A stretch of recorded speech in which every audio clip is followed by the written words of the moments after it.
A IA está matando a arte. Here's Johnny! Recentemente, vimos a explosão da trend dos estúdios Ghibli no Twitter, no Instagram, etc., onde milhões de pessoas, a partir do ChatGPT, refizeram fotos pessoais suas no estilo do estúdio Ghibli, que é um estúdio japonês, famoso pelos filmes como A Viagem de Chihiro, entre outros filmes. A questão que está se levantando é, muita gente fala que isso é genial, que isso é um avanço tecnológico gigantesco, e muita gente está falando que é roubo, que isso é plágio, que isso é um insulto ao Miyazaki, etc, etc. Mas será mesmo que a IA está matando a arte? Ou só está forçando as pessoas a se adaptarem e a se movimentarem? Principalmente os artistas, nesse caso específico. Me chamo Isaac Oliveira e nesse vídeo eu quero conversar com você, eu quero trazer reflexões e pensar junto com você sobre esse embate entre criatividade humana, entre arte na concepção mais pura que existe, e IA. Fãs acusando IA de plágio, outras pessoas usando Midjourney, GPT, a torto e a direito, e no meio de tudo isso um dilema ético, estético e até filosófico. Mas será que é tudo isso mesmo? O primeiro ponto que eu quero trazer é sobre a questão do direito autoral. Isso pra mim, é um caso óbvio, é algo que assim não tem como você ter meio que duas opiniões sobre esse assunto. Obviamente, a gente tem um problema hoje em dia da base de dados que alimenta a IA, e como isso é gerido em relação aos artistas que, com suas artes, indevidamente e involuntariamente estão alimentando essa base de dados de IA. Então, hoje, veja, a questão do direito autoral em relação, inclusive, ao estúdio Ghibli, é óbvio, é claro, na minha opinião, é um problema que vai ter que se encontrar uma solução nesse sentido.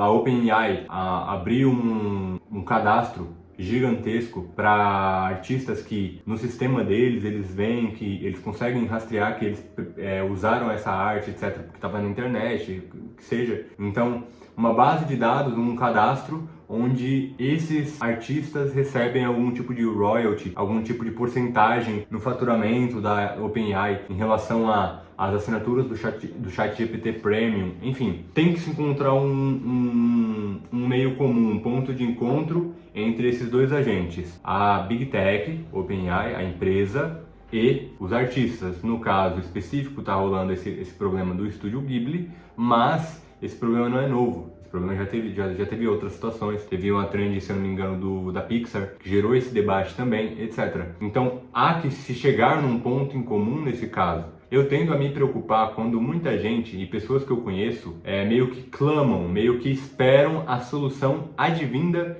de um agente estatal, de um congresso, etc, etc. Na minha opinião, como alguém que está no meio de audiovisual, eu não acho uma ideia interessante no sentido de achar uma solução mais prática e eficiente. Eu não acho uma ideia interessante entregar este problema para o Estado resolver, assim, de pronto. Eu acho que esse problema vai se solucionar como? Como está acontecendo. Assim como eu estou fazendo esse vídeo, inúmeros outros canais fizeram vídeos falando sobre o assunto. Isso gera um debate, gera boicote ou não, etc. Só que gera um debate. E para mais disso, para além desse movimento orgânico de debate, na minha opinião, a solução vem como? Eu espero e eu acho que vai acontecer do estúdio Ghibli, que é um estúdio já grande, já tem renome, já tem, enfim, eles têm capacidade para fazer algo nesse sentido. Em comparação com a OpenAI, eles são pequenos, mas mesmo assim, dá para fazer algo.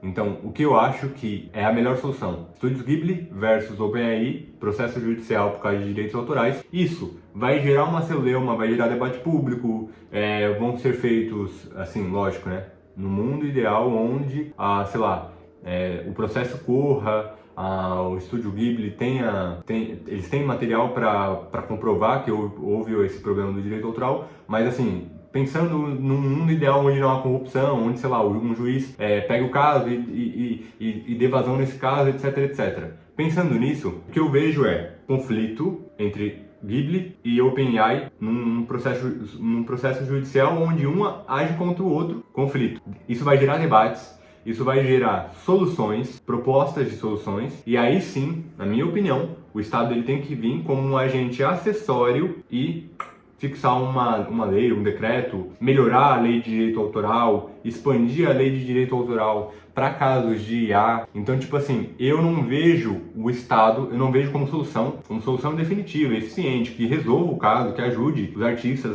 e que finaliza a questão, entre aspas, né? Sempre vai ter mais, porque sempre vai ter tecnologia surgindo, etc.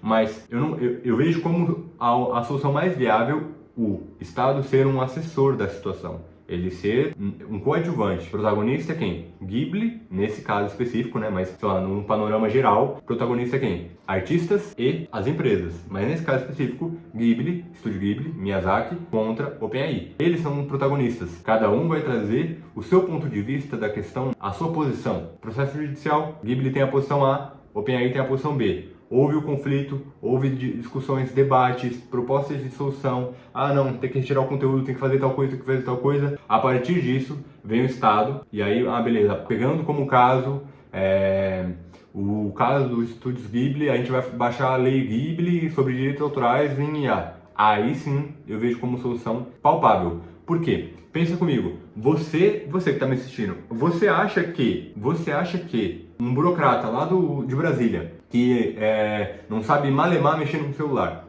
não sabe malemar mexer no Instagram, numa rede social, você acha que esse burocrata vai ter capacidade de entender a dinâmica atual de tecnologia, IA, etc., entender essa dinâmica, minimamente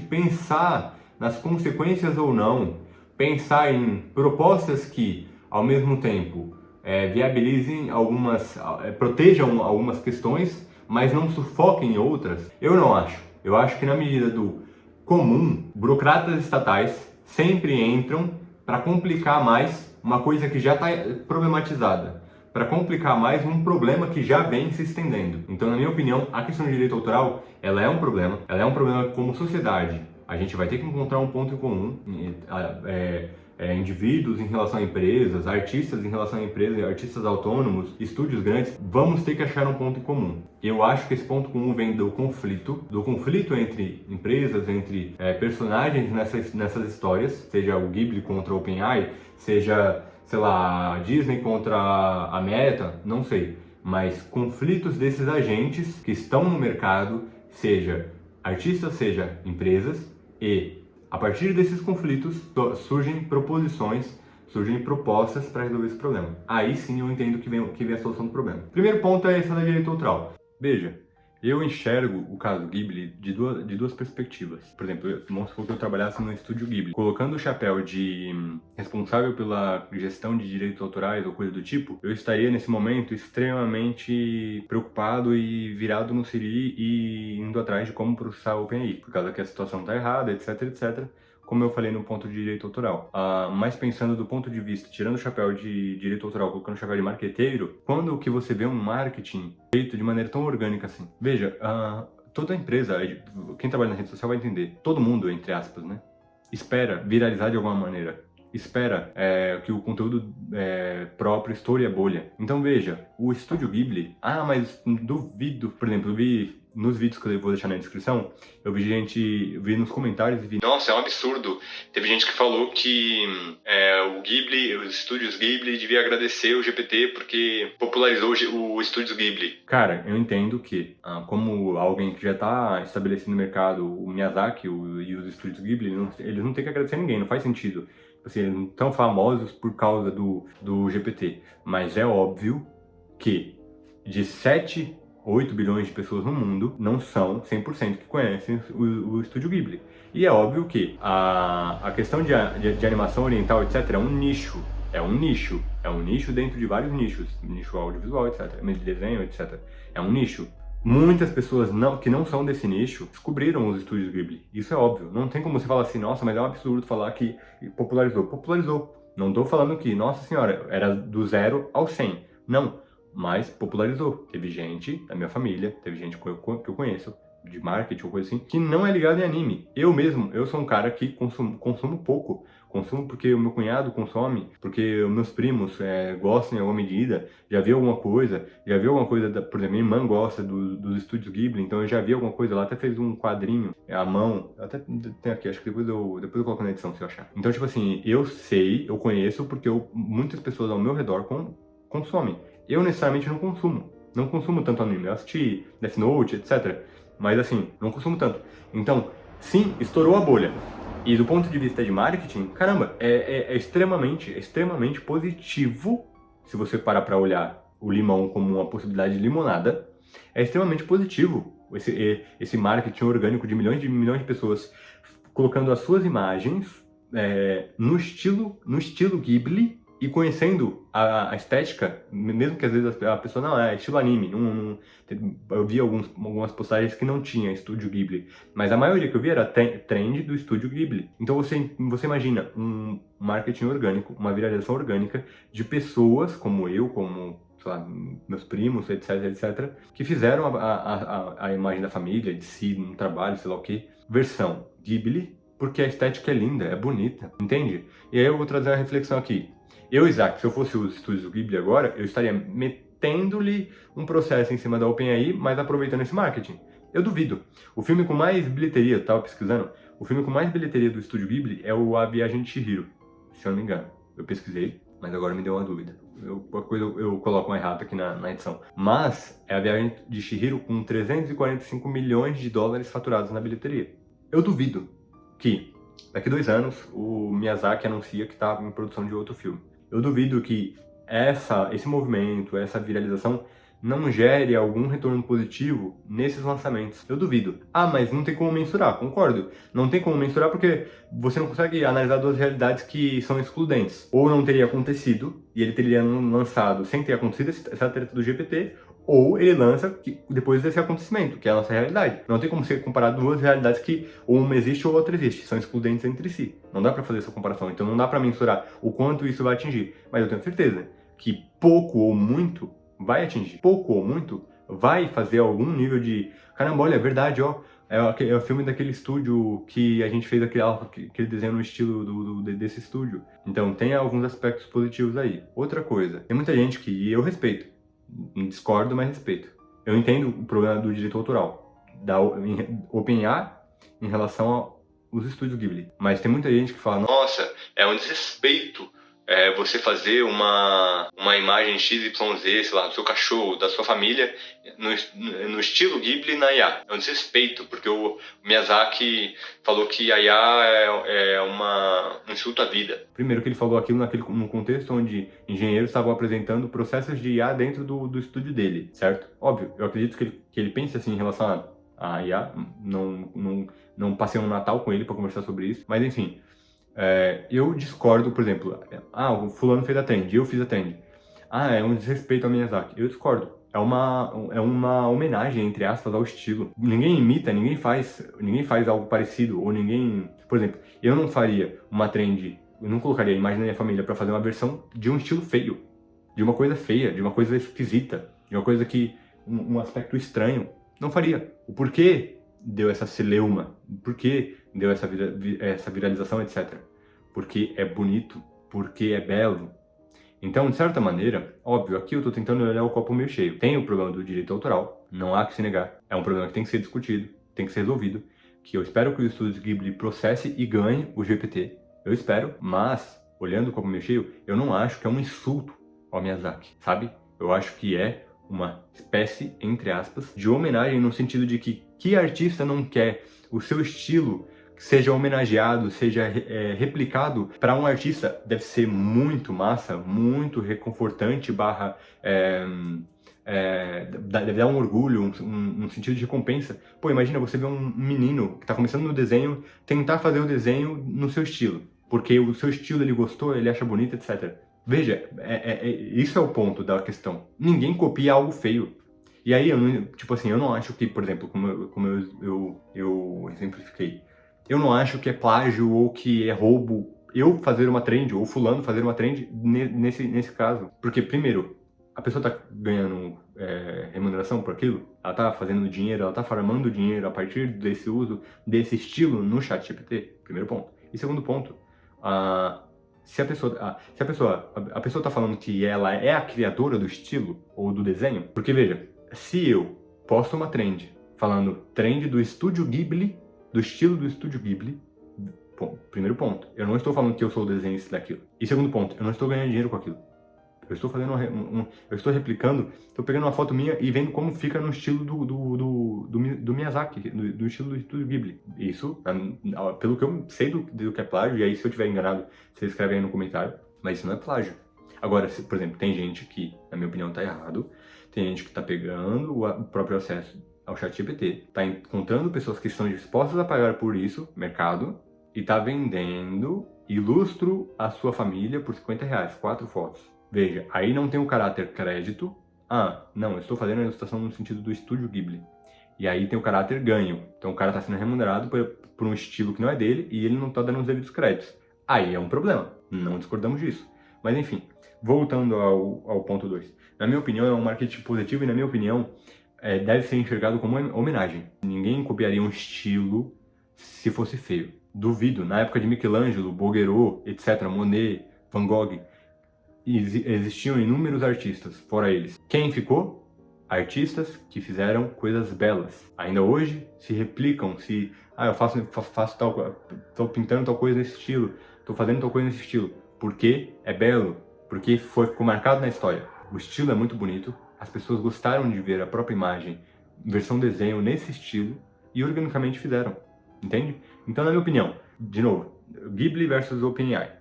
Na minha opinião, a Ghibli tinha que processar a OpenAI, mas ao mesmo tempo aproveitar o marketing orgânico e positivo, de caramba, é bonitinha essa animação, etc. Aproveitar o marketing orgânico e o marketing positivo nesse sentido e considerar não como um próprio insulto, mas como uma homenagem. Você imagina, você é artista que está me assistindo, seja designer, ilustrador, filmmaker, fotógrafo, etc. Imagina um trabalho seu ser republicado, ser falado, ser mencionado, ultrapassar barreiras linguísticas. O cara tá lá no Japão, eu tô aqui no Brasil falando sobre o trabalho dele. Então, você imagina o seu trabalho fazendo isso. Não é o seu desejo? Todo homem tem o desejo de deixar o seu legado na história, seja pelo seu trabalho, seja por alguma ação. Você imagina, artistas, nós ainda. Você vê um Michelangelo com a Capela Sistina, você vê o Rafael de Michelangelo também, você vê a Mona Lisa do Da Vinci. Então, tipo assim, você imagina, se a sua arte pudesse ser replicada como foi a do Ghibli, será que você não gostaria? Será que você acharia ruim? Será que você acharia como um insulto? Ou você veria como um aspecto positivo de, caramba, as pessoas gostaram da minha arte, estão replicando porque gostaram, porque acharam bonita? Diz aí nos comentários aí que eu quero conversar, eu quero saber sua resposta. O que eu vejo hoje em dia e me incomoda profundamente é a hipocrisia e a demonização da IA. Veja, eu não estou aqui defendendo, eu acredito que é uma ferramenta. Assim como esse case de microfone, assim como esse livro sobre fazer documentário, assim como qualquer objeto que é ferramenta, esse controle, ele não é mau. A IA ela não é ruim em si. A IA ela é uma ferramenta. Assim como a internet, assim como uma faca. Eu posso usar a faca para cortar o alimento da minha filha, mas eu posso usar a faca para cometer um crime. Eu posso usar a internet para prover para minha família, para conseguir trabalho, para conseguir cliente, para trabalhar. Mas eu posso usar a internet para dar golpe, para ser criminoso. Então a questão é, a IA em si ela não é ruim e nem boa. Ela não tem um mérito, ela não tem um caráter, ela não tem um valor em si, no sentido de esse valor moral de bom ou ruim, entende? A IA é uma ferramenta. Então, o que me incomoda profundamente é essa demonização, esse medo, essa sanha de apavorar as pessoas. Ah, você vai perder seu emprego. Será? E me incomoda mais que muitas pessoas que trazem essa questão do medo, trazem uma certa hipocrisia. E a hipocrisia eu vou colocar como se fosse algo, tipo, literalmente uma pessoa hipócrita que aqui é uma coisa e aqui é outra. Mas tem pessoas que são incoerentes, e aí eu vou trazer a incoerência como algo que é meio que involuntário, subconscientemente. Porque eu duvido, é quase impossível que você viva hoje sem nenhuma influência direta ou indireta da IA. Veja, eu sou editor de vídeo, eu trabalho com edição. Para reduzir ruído, eu não reduzo o ruído manualmente, eu não tenho um artifício manual que eu vou reduzindo o ruído frame a frame. Não, eu aplico um efeito que é o quê? É uma IA dentro do Premiere, pela Adobe. A mesma coisa acontece em várias outras situações que adiantam o serviço, melhoram algum aspecto do serviço. Então eu vejo gente, eu vi pessoas fazendo vídeo no YouTube falando que não usa IA pra nada. Aí eu parei pra pensar, eu falei assim, caramba, o cara tava com um baita do microfone, e geralmente esses microfones eles já vêm com sisteminhas deles pra reduzir ruído, e aí tipo assim, provavelmente o cara editou aquele vídeo, e aí ele subiu no YouTube, que é uma plataforma de uma Big Tech chamada Google, né, todo mundo sabe, e YouTube no YouTube Studio, nas métricas, tem IA adoidado ali para você entender que vídeo performou, não performou, etc, etc. Então eu fico olhando e fico pensando, cara, por exemplo, o cara, sei lá, é pintor, e aí ele tá nessa sanha de falar, de demonizar IA. Veja, ser crítico, até eu sou. Até eu olho e falo assim, pô, tal coisa não funciona assim. Mas demonizar como a ferramenta fosse algo extremamente ruim, eu discordo. Mas enfim, eu já vi pintor sendo extremamente crítico, falando que demonizando, etc. Cara, a tinta que ele usa hoje não é o mesmo processo de manufatura dessa tinta que é feito há 200 anos atrás. Natural, sei lá, com pigmento, etc. Não, assim, tem algum lastro natural, com certeza. Mas imagina você que um spray ou que uma tinta industrial, você acha que não tem nenhum artifício hoje em dia de IA no meio desse processo? No processo de manufatura dessa tinta? Então você para pra pensar, se você quer ser purista na questão, cara, você tem que ser purista em tudo. Porque não dá pra você bradar aos céus que a IA é isso, que a IA é aquilo, sendo que o material que você usa, o material que você pinta, a tela que você faz, as empresas que fazem esse tipo de coisa, têm IA implementado nos processos de manufaturação desses produtos. O produto que você usa é feito parcialmente, acredito, por IA.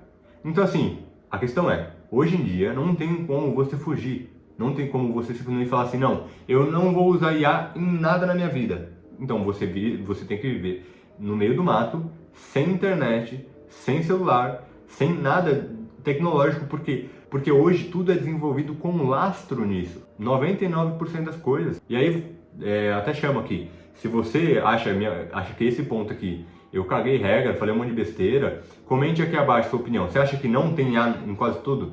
Você acha que a sua vida, você consegue ver com celular, com internet, com rede social, sem ter contato com IA? Comente aqui abaixo o que você acha. Enfim, então Isaac, eu me incomoda essa hipocrisia e essa incoerência.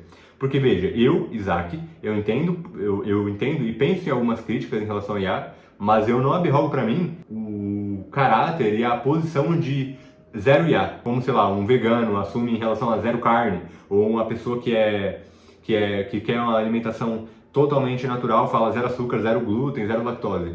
Entende? Tipo assim, se você vai ser zero IA, tem que sustentar o zero IA. Você não pode ser zero IA num ponto específico. E aí eu trago outro ponto, né, que eu vi num vídeo, eu vou até deixar alguns vídeos que eu consumi e que me trouxeram percepções interessantes sobre o assunto, mas me gerou algumas discordâncias, etc. Eu vou deixar os vídeos aqui. O vídeo desse cara aqui, ó, eu vou colocar aqui desse lado, melhor, que aqui desse lado tá vazio.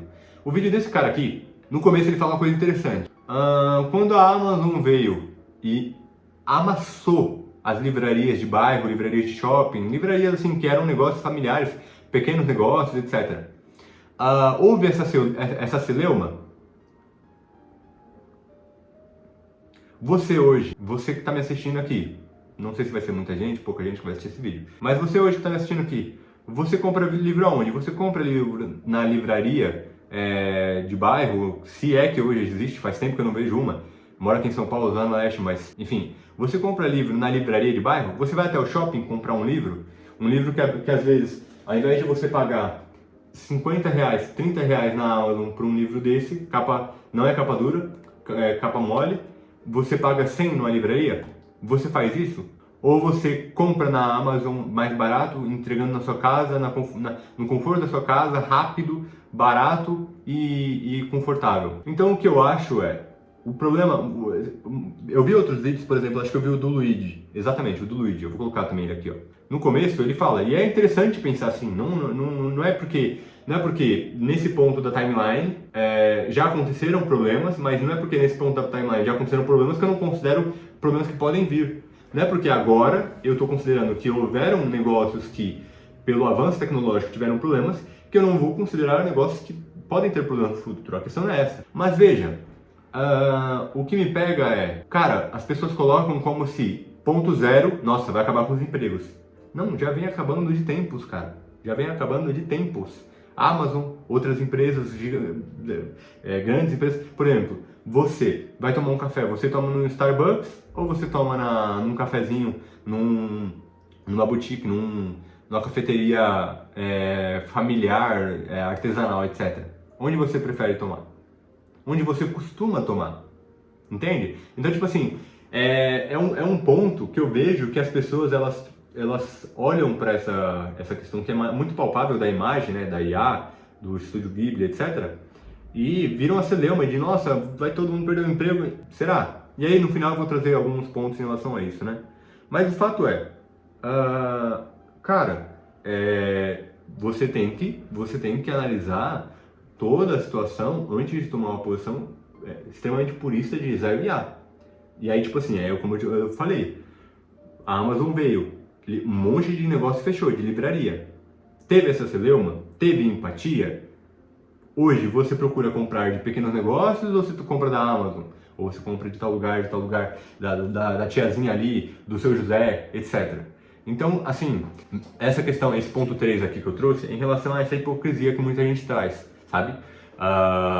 E aí eu vou emendar já num ponto que, para tudo na vida, a gente... Na vida não. Em toda a questão de evolução, tudo que é, de certa maneira, premium, ele sai para duas vertentes. Ele vira algo premium, mas também é algo popular. Explico. Você vai comprar um carro hoje. Você compra como? Você vai comprar uma BMW que foi feita 100 unidades no mundo só? Ou você vai comprar um Onix, um Renault Logan, um Sandero, sei lá, carro comum hoje, HB20S, carro de quem faz faculdade de odontologia, odonto. Então, tipo assim, veja, a gente tem a faixa popular, que é o quê? Linha de produção, o custo baixo, produção rápida, qualidade mediana. E a gente tem o premium, que é uma Bugatti, que foi feito 3 no cenário mundial, que é uma Ferrari, que é uma BM, que é uma Mercedes. Aí você tem o premium, que aí é qualidade, que aí certas coisas são feitas artesanalmente. Então a questão que eu vejo é, tudo tem isso.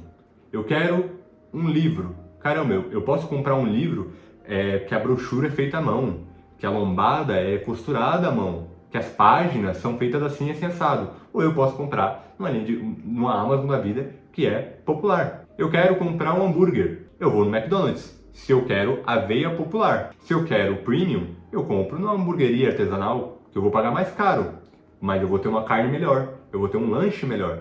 Então veja, o que eu enxergo na situação é basicamente isso. Por exemplo, eu tenho um quadro, eu vou colocar aqui a foto dele, eu tenho um quadro do tio da minha esposa.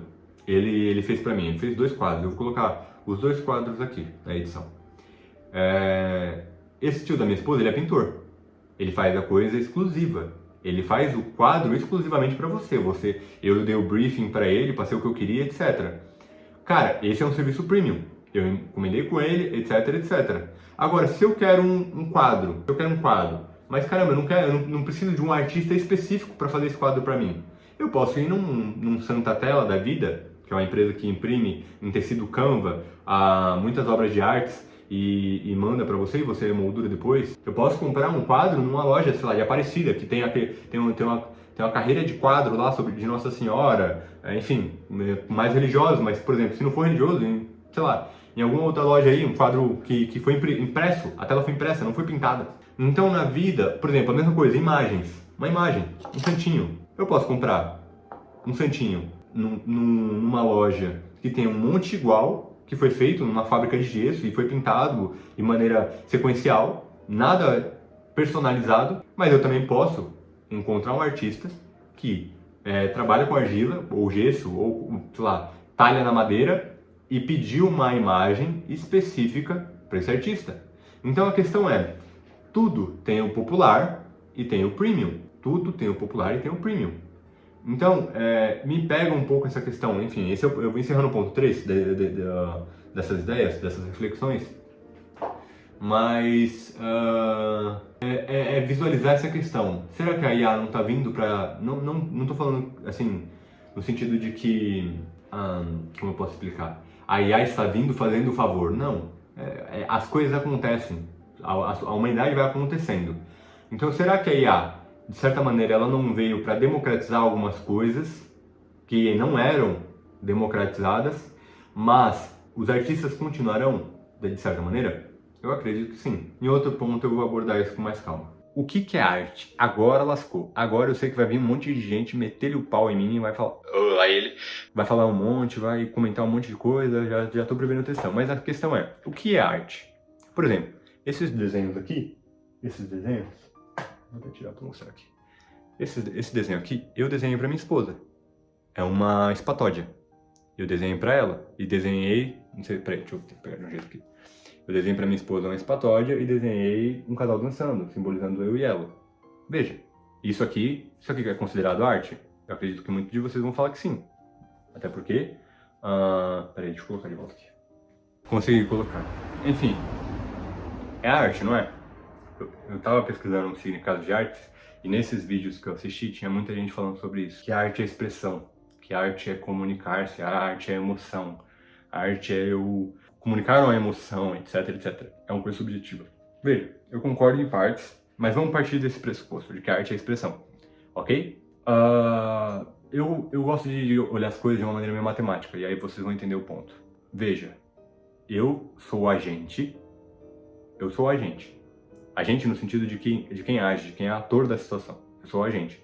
Eu, Isaac, agente, tive a intenção e a emoção de pensar, eu vou fazer um desenho para minha esposa, para minha namorada na época e tal. Agente, mais ferramenta, no caso a ferramenta foi o quê? Foi uma folha 4 sulfite e lápis de cor, mais nada. E aí depois eu enquadrei. Agente, mais ferramenta, igual resultado. O resultado foi o quê? Um desenho onde ele é carregado de sentido. Por quê?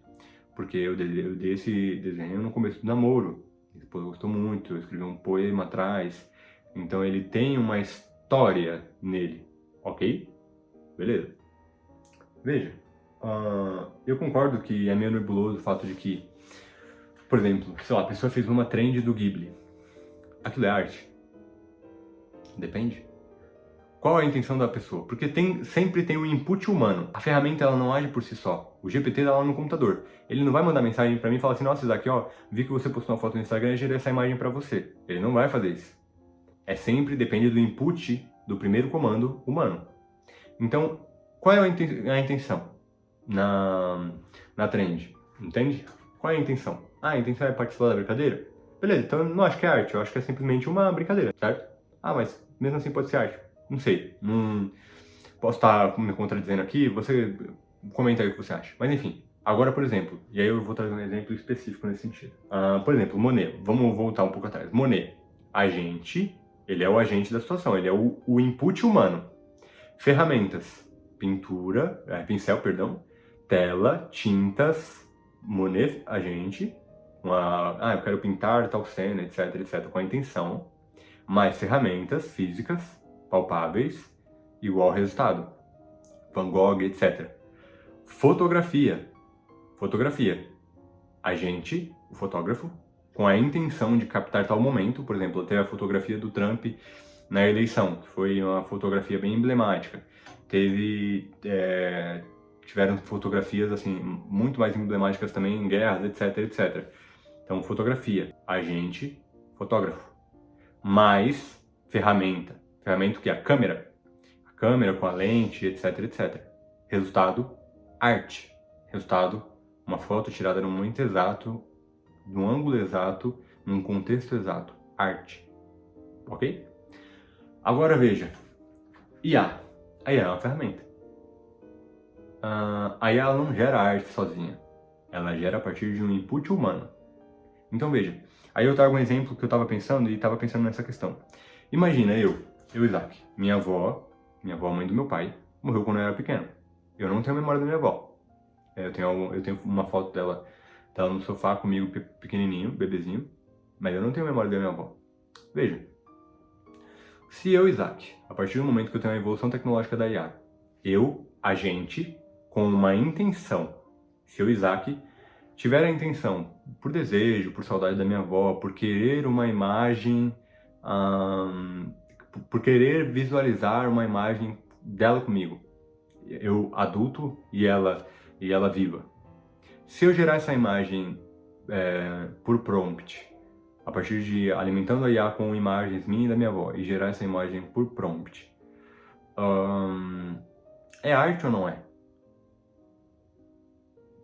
De novo, eu, com uma intenção de memória, de revisitar uma imagem da minha avó comigo, de ter uma imagem que simbolize, pô, se minha avó tivesse viva, ela estaria assim, eu estaria assim, a gente poderia ter tirado uma foto assim.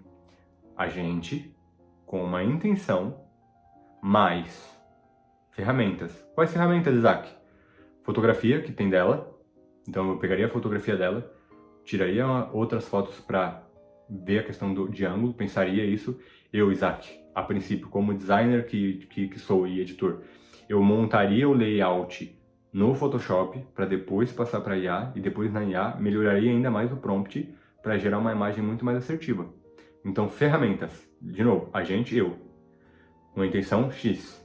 Intenção de expressão, de emoção subjetiva. A gente mais ferramentas. Fotografia, que foi tirada na época que ela era viva, que registrou aquele momento. Photoshop. IA. Resultado. Uma imagem minha com a minha avó, de como seria eu e minha avó hoje. Ou sei lá, eu e minha avó, eu já adulto. Será que não é arte? Por que não seria arte? Se é uma forma de expressão. Se eu tô querendo me expressar, seja pela nostalgia, pela saudade, será que não seria arte? Então veja, esse é um ponto que me pega. Eu não acho que tudo é arte e não acho que, por exemplo, eu discordo completamente de quem fala que tem IA não é arte. Pra mim tá errado. Agora, eu também discordo completamente de quem fala que, nossa, tudo é arte. Sei lá, o cara gerou um troço, eu discordo. Por exemplo, na minha opinião, é uma forma de expressão, beleza. Mas na minha opinião, o cara pegar uma banana e grudar na parede é arte. Só, não sei. Eu tenho algumas dificuldades de entender isso. Posso estar me contradizendo, beleza. Mas me responde aqui nos comentários, que aí eu vou encerrar esse ponto e aí você dá a sua opinião. Nesse ponto específico, que eu exemplifiquei, eu como agente, ferramentas, resultado. Ferramentas que eu consigo gerar a imagem com a minha avó, resultado, imagem com a minha avó, trazendo essa questão da saudade. Expressão, arte como expressão. É arte ou não é? Me responde aí nos comentários. Eu vou ler os comentários de vocês sobre esse assunto. Ponto 5. Hoje tem uma porrada de gente fazendo exercício de futurologia. Vai um monte de gente perder o emprego. Vai acontecer isso, vai acontecer aquilo. Os artistas vão ficar sucateados, etc, etc. Eu vou trazer, veja, eu sempre procuro, na medida do possível, eu não sou nenhum especialista, esse vídeo, já deixando claro aqui novamente, eu não sou nenhum especialista, eu estou dando a minha opinião sobre um tema a partir do fato de que eu sou um consumidor de arte, um produtor de arte no meio audiovisual. Então eu estou dando a minha opinião sobre o tema a partir do meu uso de IA e a partir do que eu enxergo, de como eu enxergo toda essa questão. Então veja, eu procuro, na medida do possível, quando eu vejo essas situações aparecendo na nossa sociedade, no nosso meio artístico, e aí nichando mais para o caso audiovisual, etc. Isaac, eu procuro olhar a questão, procuro ver exemplos no passado. Então veja, IA como ferramenta chegando, ela vai matar a profissão dos artistas? Tá, beleza, então vamos fazer uma análise para trás, vamos pensar para trás. Em outras situações surgiram tecnologias que vieram com ou a promessa ou a expectativa e o medo de eliminar empregos, etc, etc. Que outras tecnologias fizeram isso? Vamos olhar para o passado. Existem inúmeras. E aí, tipo assim, é só você pensar em matéria de como as tecnologias revolucionaram o mundo. Então, sei lá, antes da IA, redes sociais não apagaram alguns empregos, mas revolucionaram o modo como a gente vive como sociedade. Internet. A internet limou alguns empregos. Por exemplo, eu lembro que, se eu não me engano, eu tenho uma tia que fez curso de datilografia, para datilografar nas máquinas de escrever. Depois, assim, não sei se foi exatamente a internet, não lembro agora, mas com o advento da internet, teclado, desktop, PC, etc, de mesa, foi uma profissão que morreu. Por quê? Veio uma tecnologia, aquela profissão como uma onda definhou, mas surgiram novas, ok? Mais para trás, vamos pensar no automóvel. No automóvel especificamente, sei lá, na década de 1910, 20, Ford, etc, o modelo T e a popularização do automóvel. O cavalo foi deixado de ser usado? Óbvio. A profissão cocheiro, algumas profissões que tinham a ver com transporte no cavalo ou carroça, etc, definiu. Não é uma profissão mais hoje, entre aspas, né? Tem aqueles lugares que Pra passear, você passeia na carroça, uma carroça bonitinha, tem um cocheiro lá pra guiar, etc. Mas tipo assim, como profissão, igual uma Honda, desenhou, veio o carro e trouxe novas profissões. Profissões seja na indústria, profissões seja na própria questão de mobilidade. Nessa época do carro, tem a questão do cinema. Quando o cinema surgiu, atores e diretores do teatro deram um passo atrás. Quando o cinema surgiu lá com os Lumière, um dos diretores ou autores da época falou que o cinema é um teatro para ignorantes, ou é um teatro mequetrefe, alguma coisa assim. No sentido de que é um teatro é um subteatro, é um subproduto, é menor. E veja, a tecnologia audiovisual surgiu e trouxe o quê? Receio, medo, houve reações negativas. Então, cara, o cinema veio, não acabou com o teatro se reinventou. O teatro trouxe mais força para o aspecto ao vivo, para a interpretação dramática. Enfim, o teatro não morreu. Os atores, por exemplo, hoje mesmo eu estava editando um vídeo para uma escola de teatro, que estão divulgando, etc. A escola de teatro que tem bastante avaliação positiva, eles formam bastante alunos. Não morreu. E o cinema está a todo vapor. Então a questão e criou-se uma indústria, criou-se empregos, definhou em alguma medida o teatro, diminuiu alguma medida, mas criou-se empregos. Aí eu vou trazer o exemplo final, que é o exemplo que eu quero trazer como ponto culminante desse ponto aqui, que é, novas tecnologias não vêm necessariamente para matar uma área, para eliminar uma área ou eliminar empregos 100%. Veja, quando a fotografia surgiu lá no século XIX, Paulo de La Roche, eu acredito que se fala assim, eu não sei francês, então paciência, declarou a seguinte frase: a partir de hoje, a pintura está morta. Ela não morreu, ela se reinventou. Aí você pode pensar, com o surgimento da fotografia, um material tecnológico, mecânico, de rápida ação, pintores foram contra. O que me chama muita atenção nesse caso, que foi o caso que eu quis trazer e dar mais enfoque. Muitos pintores da época julgaram aquilo como não arte, como um truque mecânico, como a captação da realidade sem um fator artístico naquilo. Veja, alguém que está me assistindo hoje, que duvida que a fotografia ela é arte, ou que você consegue fazer arte, e muita arte, alguém duvida que dá para fazer arte com fotografia? Naquela época, muitos pintores se rebelaram com essa evolução tecnológica e falaram que a partir daquele dia a pintura está morta. A pintura não morreu. Quem surgiu depois? Surgiram vários movimentos artísticos de pintura, mas eu vou citar dois caras que surgiram depois trazendo o quê? Um contraponto em relação à fotografia. Eles não lutaram contra a tecnologia no sentido de abolir a tecnologia, no sentido de a tecnologia não deve existir, ou no sentido de outras coisas. Eles fizeram o quê? Eles sobrepujaram, entre aspas, o problema com mais arte. Os dois caras, Monet e Van Gogh, simplesmente. E trouxeram a questão do quê? Se a fotografia capta a realidade exatamente como ela é, então eu vou captar mais do que a realidade. Eu vou captar luz, eu vou captar sentimentos, essência, eu vou captar uma coisa subjetiva, formas, etc. E depois surgiu Picasso, etc. Então veja, a partir de um movimento, de uma evolução tecnológica, surgiu movimentos artísticos depois disso, contrapondo com mais arte. Então, veja, pensa comigo na beleza disso. Imagine você artista hoje que está com medo, e eu entendo. Por exemplo, eu, Isaac, eu tô na linha de frente em relação a isso. Daqui 2 anos, eu não sei como vai estar aí em relação à edição de vídeo. Eu posso vir a ser limado nesse sentido. E eu já estou prestando atenção nisso hoje. Mas a questão é, o que você vai fazer diante disso, sabe?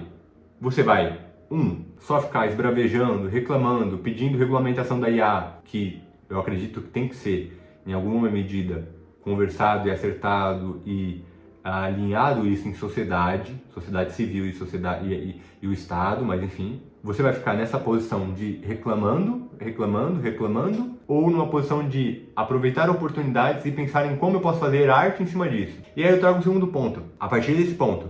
Então veja, muita gente, naquela época, inclusive Monet, Van Gogh, discriminaram, entre aspas, a fotografia, mas muitos, nessas escolas artísticas, muitos não ficaram lá reclamando, mas muitos nessas escolas artísticas fizeram o quê?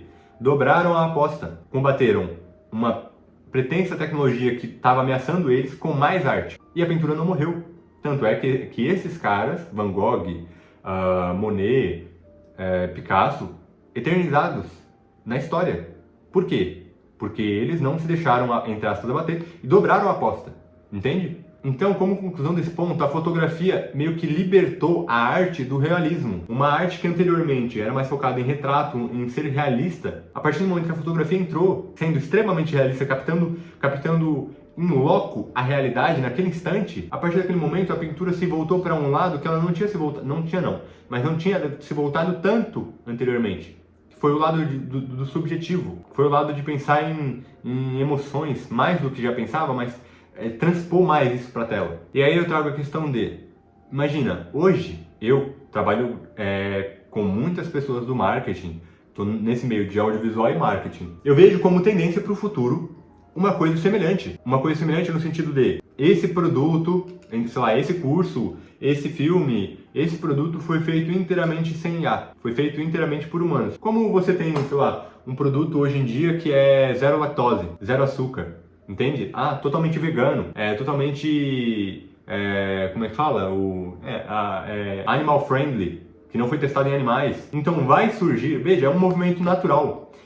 Pessoas gostam de consumir de pessoas. A IA, ela atinge até certo ponto, creio eu. Posso estar errado. Se você acha que eu estou errado, comenta aí. Mas a IA, ela chega até certo ponto. Pessoas gostam de falar com pessoas, de consumir de pessoas e de sentir essa questão humana também. Então veja, vai surgir, organicamente falando, vai surgir, por exemplo, como está surgindo no cinema, o filme O Brutalista, e acho que até outro, né, nesse Oscar, nesse último que teve, ele teve algumas interferências de IA na produção do filme. Não lembro se foi na trilha sonora, em alguma questão da fotografia, mas eu tenho quase certeza que na trilha sonora teve.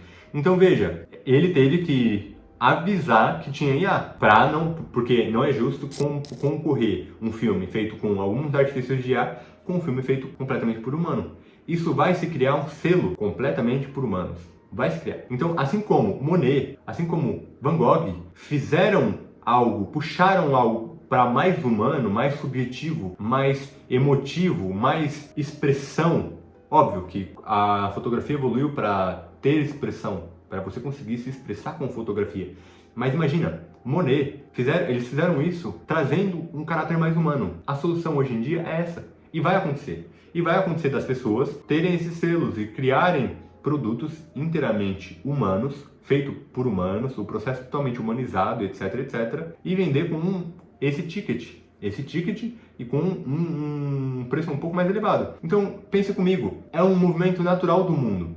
Surge a pólvora, empregos caem, empregos sobem. Surge a Maria Fumaça, surge a tecnologia de fotografia, tecnologia de som, por exemplo, o cinema começou sem som, depois surgiu com som.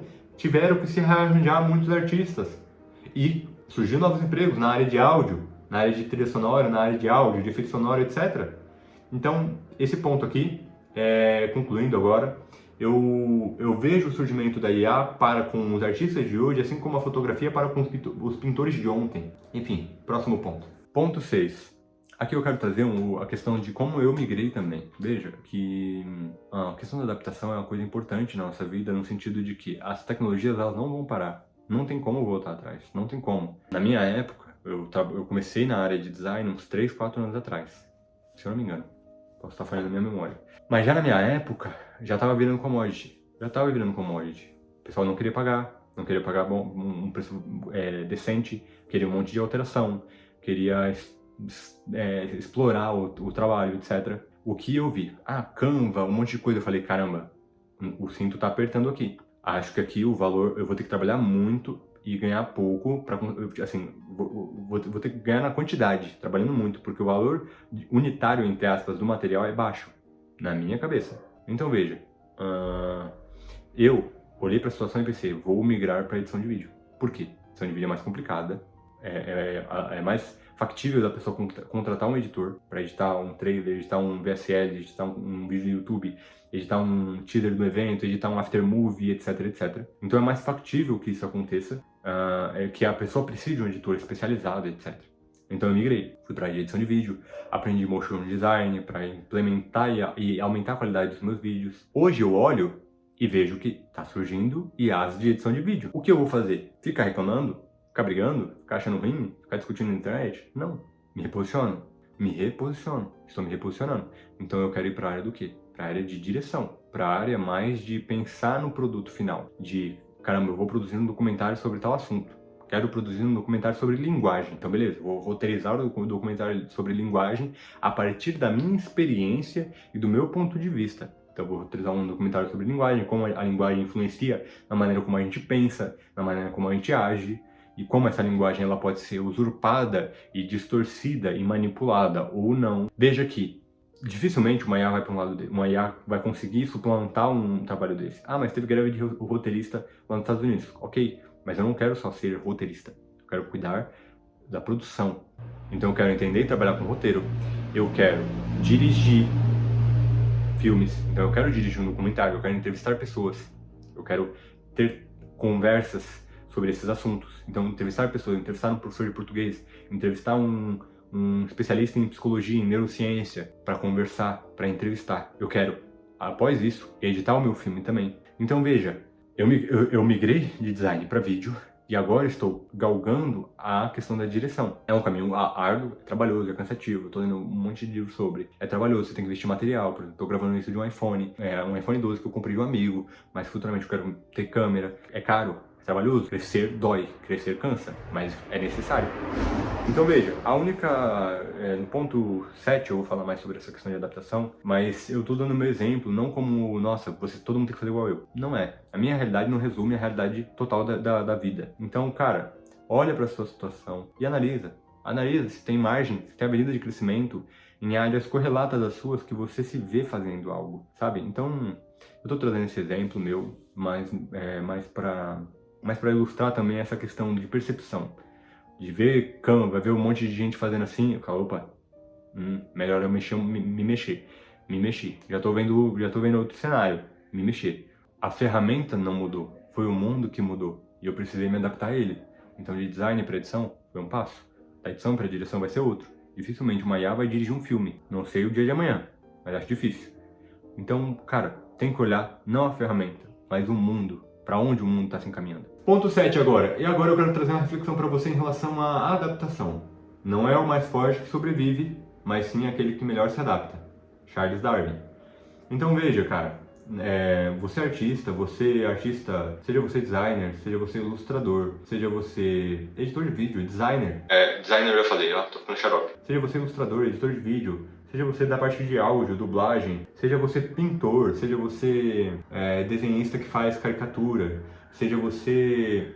Cara, é um mundo gigantesco esse mundo de arte. É um mundo gigantesco. A solução, a única solução, independente se a IA A, B, C tá vindo no mercado, tá fazendo tal efeito, tá fazendo tal imagem generativa, independente. A solução sempre é se adaptar. Ah, Isaac, isso significa que eu tenho que fazer coisa com IA? Não necessariamente. Como eu exemplifiquei em outros pontos do vídeo, da questão do conteúdo, do material mais premium, feito artesanalmente, e do material mais popular. O que eu vejo é, os artistas, na maioria dos pontos, eles vão ter que se profissionalizar.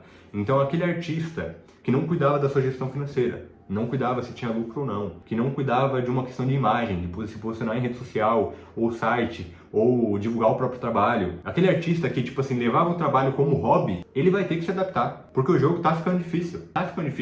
Não tá ficando fácil, é um jogo difícil. É um jogo onde Isaac, para editar um vídeo, eu tenho minha memória e eu tenho minha inteligência e minha vontade, 3 faculdades da alma. Minha memória, ela é limitada.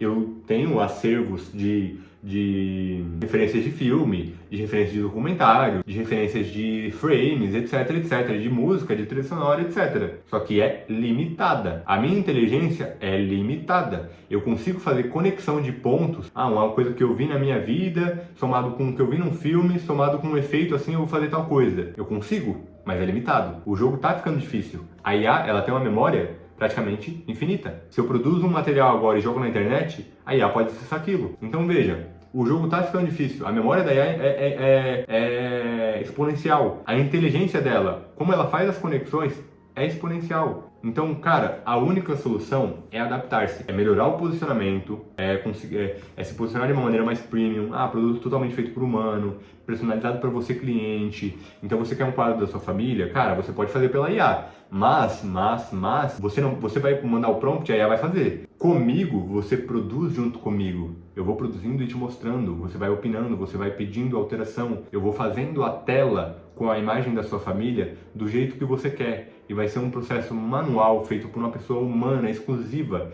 no tempo, naquele momento da vida da pessoa e da sua vida, você produziu aquele material. Então, o que eu vejo é, adaptar-se é sempre a solução, sempre a solução, sempre a solução. E aí, eu exemplifiquei com o meu caso pessoal, de designer para edição e de edição para direção, pensando em documentário, pensando em cinema. É a solução. Isaac, mas eu não quero subir de nível, eu não quero sair de desenhista para, sei lá, para um posto avançado em relação à carreira de desenhista.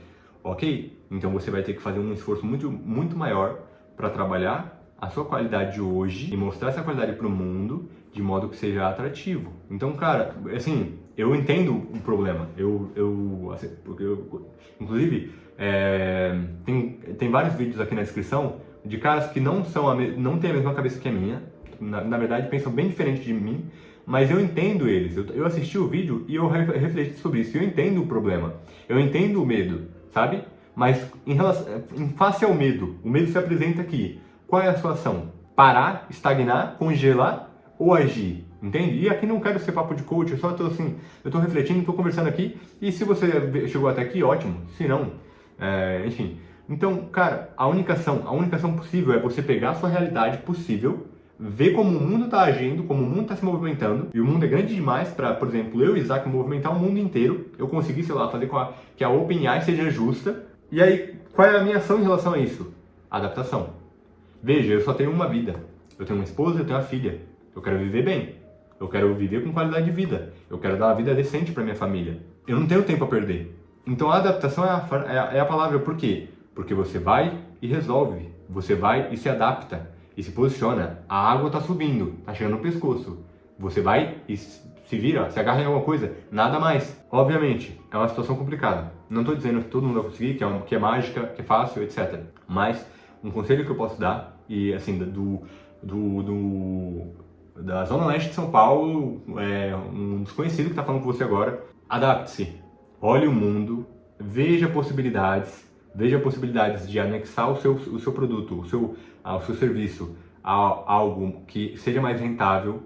Cara, não se apegue a, nossa, minha arte tem que fazer, tem que me sustentar. Ótimo, se você consegue se sustentar com a sua arte, ótimo. Agora, cara, se você não consegue e você tem a oportunidade de desenvolver um negócio aqui que gere renda para você e você consiga sustentar a sua vocação, é ótimo também. A questão é, se adapte. Não deixe o medo te paralisar e não fique parado. O mundo está correndo rápido. A gente tem que correr mais rápido, igual ou mais rápido do que a situação está correndo. Como eu exemplifiquei lá atrás, eu vi que design estava virando commodity. Enfim, lá atrás estava virando coisa assim. Ninguém querendo pagar o valor justo, etc, trabalhando demais. Eu olhei e falei, meu amigo, eu tenho que sustentar uma família. Não dá para eu ficar nesse mercado, nessa situação. Eu poderia ter migrado para a identidade visual? Poderia. Eu poderia ter migrado para uma questão mais de, sei lá, design de produto? Poderia. Só que na minha cabeça eu pensei, eu vou para a área de vídeo, que ali é mais trabalhoso. É mais difícil para alguém editar um vídeo, colocar efeito, mexer no áudio, mexer em música, etc, do que fazer uma imagem. E aqui eu não tô falando que eu não tô, pelo amor de Deus, eu fui designer, eu sei como é difícil, eu sei como é trabalhoso, não tô fazendo equivalência de serviços, o que é melhor, o que é pior, o que é mais top, o que não é, pelo amor de Deus. Enfim, então eu olhei para isso e falei assim, beleza, ali eu consigo cobrar mais. Hoje eu olho, caramba, eu tô editando um vídeo, tô trabalhando com edição, legal, eu gosto pra caramba de edição, mas eu quero ir para uma área mais de direção, dirigir documentários, trabalhar com documentários. Talvez futuramente, se Deus me permitir e eu conseguir, a partir de oportunidades e a partir de me posicionar nesse sentido, talvez dirigir filmes. Então, tipo assim, veja, uma IA vai dirigir um filme um dia? Não sei, acho bem difícil. Só se, sei lá, eu já estiver morto e aí as empresas estiverem fazendo robô humanoide que fala e que pensa e que conversa, etc. humanoide, que age, que consegue olhar para uma câmera e falar, não, eu quero esse take aqui, enfim. O que eu acho que é muito difícil acontecer, mas enfim. Então assim, tem que pensar nesse aspecto, por quê? Porque, cara, a sua vida é só essa. Você tem que fazer ela valer a pena de algum jeito. Ah, Isaac, mas eu tô desanimado de viver de arte. Você entende? Mas a gente tem que procurar uma solução, tem que ser realista e otimista. O que não dá pra ser realista e pessimista. A realidade é uma bosta. A realidade é bem difícil. E aí você é realista e pessimista ainda? Na vida a gente tem que ser realista, enxergar a realidade como ela é e, na medida do possível, tentar ser otimista em relação a ela. Pensar em propostas para solucionar os problemas, não só pensar nos problemas. Enfim, esse é o meu conselho em relação a esse ponto final, né? Adaptar-se. Adaptar-se e adaptar-se. Na natureza não é o mais forte que sobrevive, é quem melhor se adapta. Na vida real, na vida humana, é exatamente igual. Exatamente igual. Então, cara, seja um Monet da sua área. Você designer, ilustrador, seja um Van Gogh da sua área. Se posicione de maneira a ser... você combata a tecnologia, que eu não acho que é má em si, ela pode ser usada para o erro, assim como eu estou vendo gente fazer ilustração do Estúdio Ghibli e vendendo. Veja, o cara está empreendendo lá, está fazendo as gambiarras dele. Eu acho errado, porque você pega uma foto da pessoa, você só joga num prompt, você pega um estilo e adapta e vende para a pessoa. Mercado, se a pessoa quer pagar, paciência, ela quer pagar, você tem o acesso e sabe fazer, vende.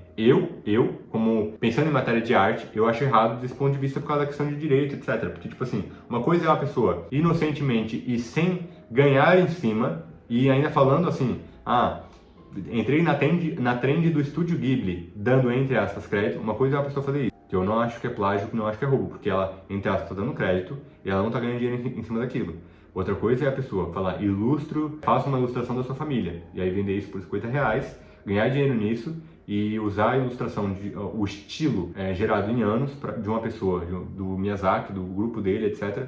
Pegar esse estilo e farmar dinheiro em cima disso dessa maneira. Aí eu já acho errado, mas enfim, assim como a IA, voltando ao que eu estava falando, seja um Monet do seu tempo, um Van Gogh do seu tempo.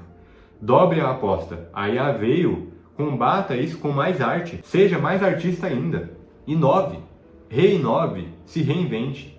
Não estou falando que é fácil, pelo amor de Deus. Não foi fácil para Van Gogh, não foi fácil para Monet, não foi fácil para Picasso. Mas a questão é, eles foram lá e fizeram história. Por quê? Porque eles dobraram. Eles não ficaram reclamando em posição fetal. Eles foram lá, combateram o que eles viam como um problema, que não necessariamente era, mas o que eles viam como um problema, eles foram lá e combateram com o quê? Com arte. Então, você artista que está indignado com isso, não fique atazanando pessoa A, pessoa B, etc, etc. Combata com arte. Combata com a sua arte. Enfim, se você acha que eu tô falando um monte de merda, comenta aí, né?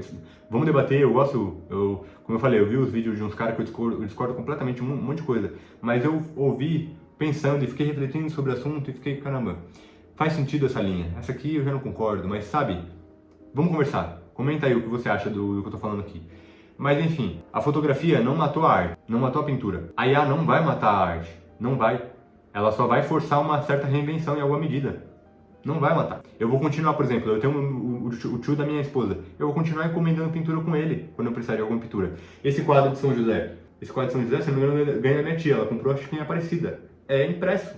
Não é algo feito por um artista autônomo, freela, etc, etc. Não é. Mas serve para o objetivo dele, entende? O objetivo de me comunicar algo, me comunicar uma questão pessoal minha, de paternidade, etc, etc. Serve. Então veja, faça arte. Seja um Monet do seu tempo, seja um Van Gogh do seu tempo, seja um Picasso do seu tempo. Concluindo, a arte nunca morreu por causa de tecnologia.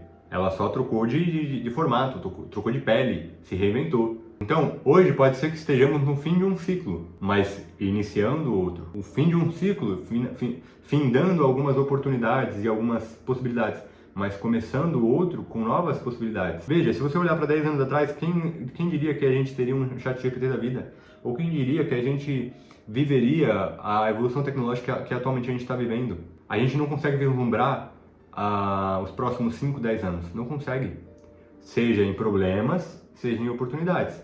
Mas o fato é, uma onda vem e ela diminui, igual o sol. O sol nasce e se põe, certo? O sol nasce e se põe, mas é igual a onda, vai e vem outra em sequência. Então a gente está terminando uma onda aí, em certa medida. Como eu falei, eu não acho que a arte vai acabar, que a pintura vai acabar, que os designers e ilustradores vão acabar, não acho. Eu acho que vai rolar uma profissionalização da área, porque esses profissionais eles vão ter que se posicionar de uma maneira específica, de maneiras específicas na verdade, para atingir um público que procura por profissionais e não por IA, certo? Então veja, vai ter uma queda, mas surgirão novas oportunidades. A questão é estar de olhos atentos para entender onde a gente pode perder, mas também onde a gente pode ganhar. Então, comenta aqui embaixo. Você acha que a IA, concluindo o vídeo, me fala o que você achou disso tudo. Você acha que a IA mata a arte ou ela potencializa a habilidade criadora do ser humano? O que você acha? Qual a sua opinião? Comenta aí para eu ler. Cara, se você curtiu esse vídeo, peço que você dê o seu like, se inscreva no canal para mais vídeos, porque nesse canal eu quero trazer muita coisa sobre audiovisual, roteiro, filmagem, a captação e edição. Inclusive eu vou produzir um novo vídeo sobre IA, mais voltado para uma questão filosófica da IA e da vontade humana. Eu vou deixar ele no card no final do vídeo, caso ele já esteja no canal. Se inscreva no canal se você quer ver mais conteúdos desse tipo. E é isso, galera. A minha opinião sobre o tema. Não sei se vocês gostaram, não gostaram. Se gostaram, como eu falei, curta, se inscreve, comenta aí o que vocês acharam. Se quiser pegar a minutagem do ponto específico que eu falei e discordar, discorde, eu vou ler, eu quero ler todos os comentários, quero conversar com vocês, etc. E a gente se vê no próximo vídeo. Até!